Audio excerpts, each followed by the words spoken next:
ಚರಣಸ ಗಾಯನ ನಮ್ಗೆ ತುಂಬ ಇಷ್ಟ. ನಮ್ಮದು ಗುಮ್ಮಡಿದ್ರೆ ಒಂದು ವಿವೇಕ ಮಾತಿನ ಕೂಡದಲ್ಲಿ ಒಂದ್ಸತಿ ಆಯಿತು. ನಾನು ಹುಡುಗಿ ಕೇಳಿದ್ರೆ ಸರ್ ಶಾಸ್ತ್ರಿಗಳು ಕಲ್ತಿದ್ದೀರ ಗೊತ್ತಿಲ್ಲ ಅಥವಾ ಮನಸ್ಸಿಗೆ ಹಾಡ್ತೀನಿ ಅಂತ ನಾನು ಹೇಳೋ ಉದ್ದೇಶ ಮಾಡಿದೆ.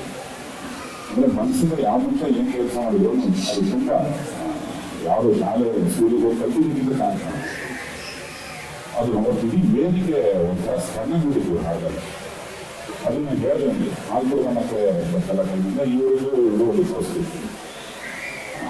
ನಾನು ಆಲ್ಪುರ ಮಕ್ಕಳಿಗೆ ನಾನು ಹರಿಕೃಷ್ಣ ತುಂಬ ಸರ್ ಬೆನ್ನತ್ತಿದ್ದಾರೆ ಹಾಡು ನಾನು ಸಿನಿಮಾ ಕಡಿಮೆ ಹಾಡೋದು ನೀವು ಜಾಸ್ತಿ ನಮ್ಮದು ಗೊತ್ತಿದ್ದು ನಾನು ಸರಿ ಹಾಡ್ತೀನಿ ಅಂತ ನನಗೆ ಗೊತ್ತಿಲ್ಲ. ಹೆಂಗೆ ಬರಲಿ ಹಾಡು ಅಂತೇಳಿ ಆ ನಮ್ಮ ಮಾತ್ರ ಬಂದಾಗ ಅದು ಅಲ್ಲಿ ನನಗೂ ಭಯಂಕರ ತಿಳಿಯಾಗ್ಬಿಟ್ಟಿದ್ವಿ.